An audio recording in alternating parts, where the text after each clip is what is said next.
I would like to think that the month of February was a good month for Quora, and the first question and answer seems to be the case. We have the first question being, is it better to fail than not try at all? The answer is yes, of course. Self-confidence. Why should you believe in yourself? You make that answer for yourself. Believing in yourself is an important step towards self-improvement. Is that something you want? Yeah. Make sure you ask yourself the right questions and figure out what's your personal reason. What do you gain from self-confidence and why do you want to be confident? I have a few more questions here. When you become successful, do you lose a part of yourself and gain a new part of yourself that in time become unrecognizable to your younger self? I think that any growth that includes change creates a small separation between your current self and past. Yeah.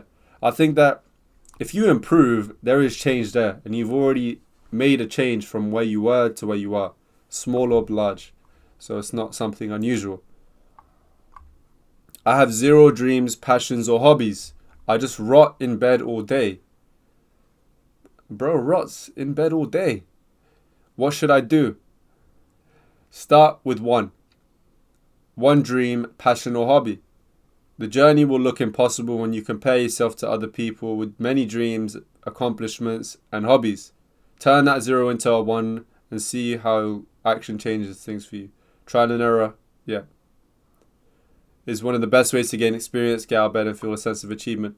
It's important to start from 0 to 1. So what I did there was the route I took with the advice was to give this person one thing to focus on instead of trying to allow himself to overwhelm himself with 10 different goals and dreams. Start with one goal or dream. If you just think about it as one, it's a lot more conceivable and less overwhelming to start.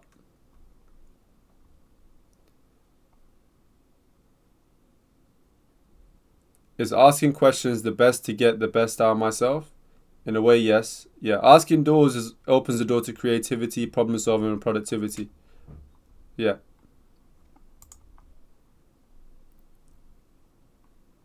Can excessive focus on money lead to a loss of personal values and priorities? Yes.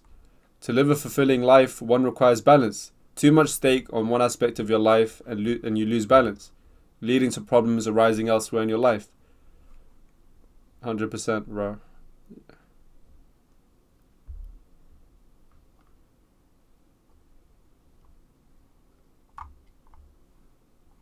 And as I've said in the last video, all of the questions are here and answers are here. So if you see a question that you personally like, feel free to read them. No, they'll all be here.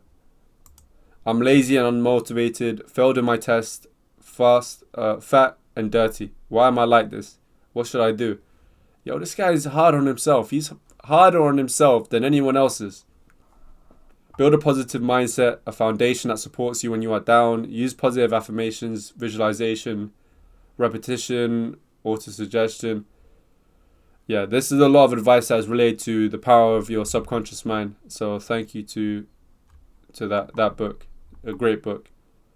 A lot of these pieces of advice did come from books that I read, and reading is something that you should really should consider, because it does open the door to how I've explained it before, is that it opens the door to conversations with people that you wouldn't have the opportunity to talk to in real life, whether they are really influential now or they are dead. You don't get to speak to them at this point in your life. So reading their book is a way of having that conversation, and there is a lot of value in reading books.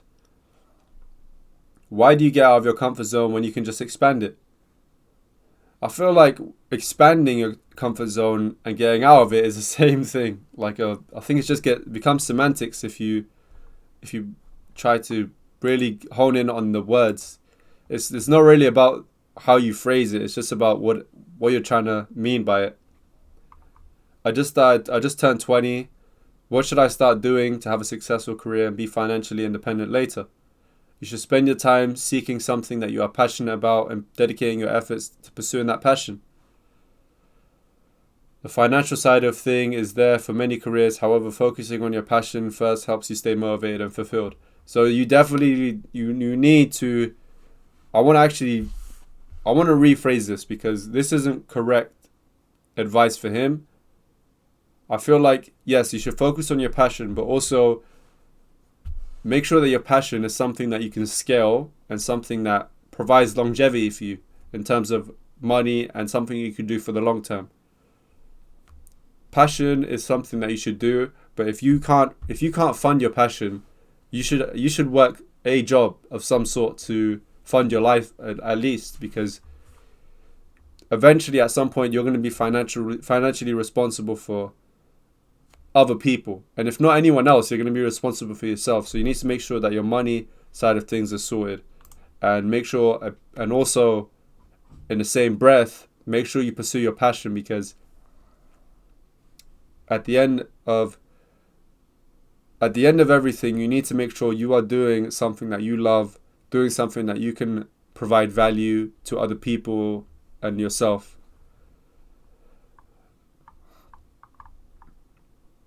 Does money cause a person to change? Maybe. Yeah. It's maybe. It changes person to person. It's really subjective.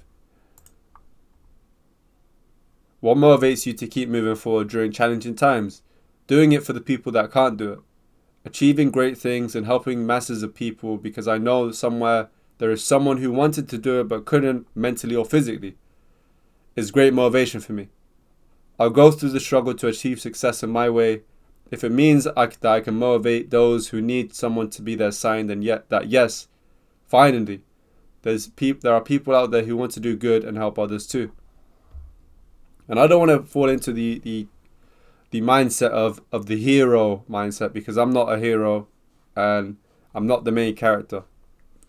Life will teach you that, and it's taught me that in many different ways, and in many different times. It's taught me that, look, not everything will go your way, and you need to get out of the mentality that everything will go your way.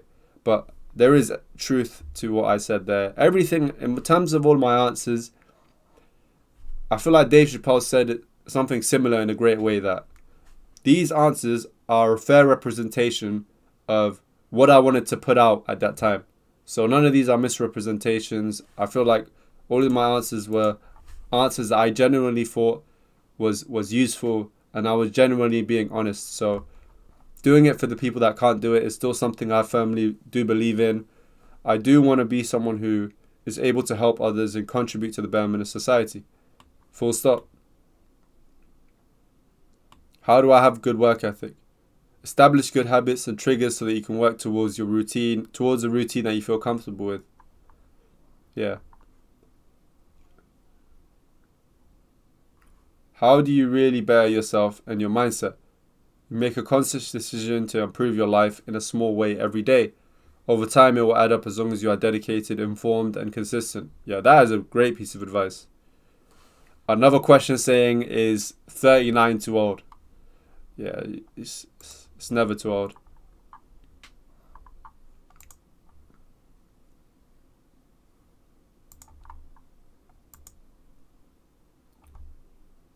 Does self-worth and self-esteem come from job, career success, or from inside you? I feel worthless without my wanted career or good paying job, and I know if I had that, I would feel worthy and good. Self-esteem and self-worth are tied to what you value. If you value having a good career, yeah. So whatever you value is what you'll tie to your self-esteem and self-value and self-worth. So that's something you should be aware of. That if you fall into the habit of looking up to something or admiring something, if you achieve that, or if you don't achieve that, that will be tied to your self-worth and self-value and self-esteem.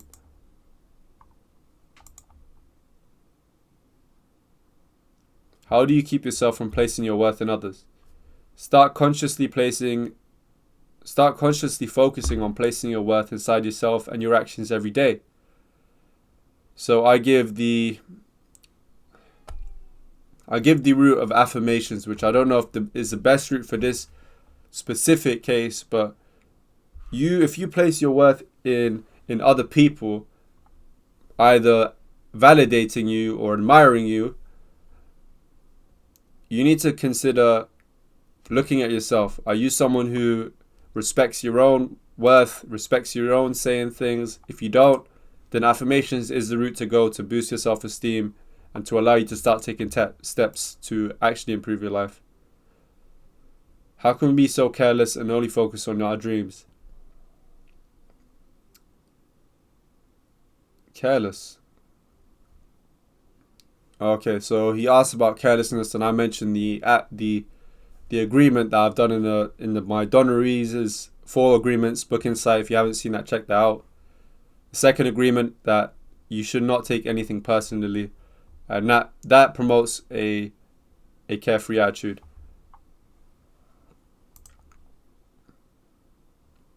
What are some effective strategies for overcoming challenges and achieving personal growth?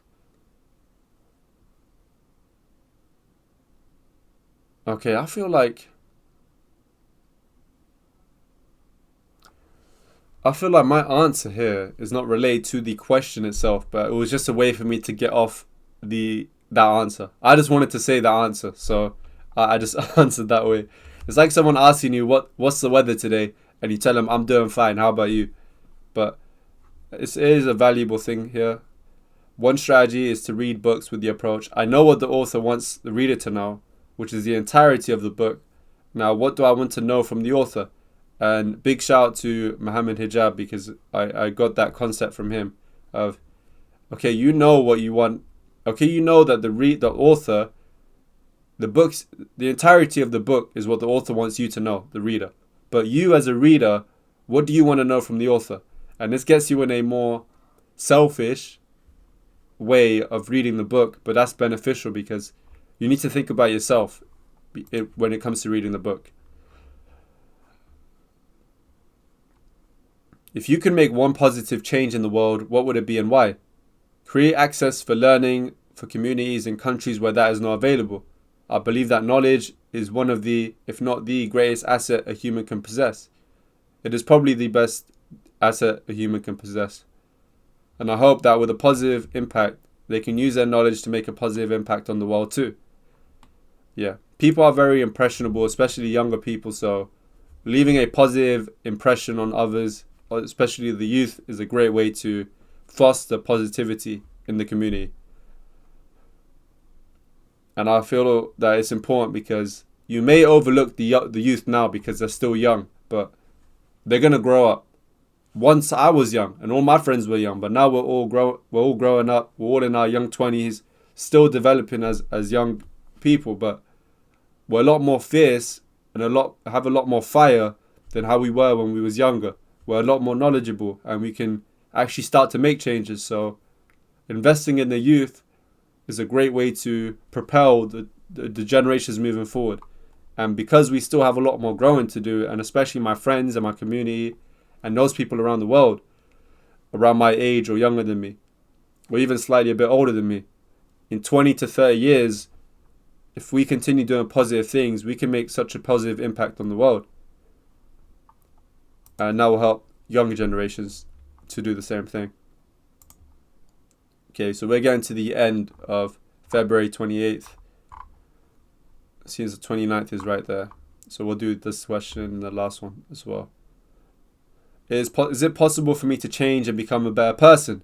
I used to send jokes with bad words when I was a senior in high school. I am now in college, feeling regret over what I have done. Is my life over? Yes, it is possible, and no, your life is not over. Excuse me. People make mistakes out of ignorance or arrogance. There is no use getting stuck in past mistakes because you cannot change that. What you can change is what you can do moving forward. So use your past mistakes as tools for lessons and reminders for what not to do. People don't just judge you on your past. People judge you on who you are now and what you do now. Even if your past mistakes are very bad, as long as you're willing to change now and you actually have a good intention of becoming a better person moving forward, that counts for something, and that's something you should be proud of, that you're actually willing to make the change and regret what you've done. Don't get too bogged up on the mistakes you made, because That's an endless pool. Since it's already happened, you can't change it. You can be stuck on it forever. What you should be focused on is changing your mindset and your actions moving forward from now. That's how people define you. People define you on what you're willing to do now also. What role does gratitude play in promoting a positive mindset and emotional well-being? It reminds you of the blessings you have and rejects entitlement and arrogance. More specifically, the blessings you have been given by God. I'm a Muslim and I believe that a lot of my life I've been blessed by Allah, blessed by God. It's just a big blessing, and I need to be grateful for things, because that feeling of gratitude is so fulfilling. It's very calming, and it makes me feel very satisfied. This helps me be more helpful and caring to others, because I am grateful for what I've been given by Allah and want to share what I can with others using what I have. Yeah, it's made me a lot more of a selfless person. The more gratitude I express to Allah, the more I'm willing to give to others and share, and with whether it's my time, my knowledge, my money. If the more I'm grateful, the more I'm able to share good things with others. So definitely gratitude is a great role in my life, and I think it should be a role in your life too, because it's so impactful. It's been so impactful for me. It's made me a happier person, made me more appreciative. It's made me more outgoing and giving. So yeah, I really do take that of high regard. I hope the month of February has been a great month for you guys. I hope this video has been great for you also. I hope there's been a lot of benefits. If there's any questions I didn't cover, feel free to read them. Read them, pause the video, check them out, write them down, whatever you need to do. And thank you for watching.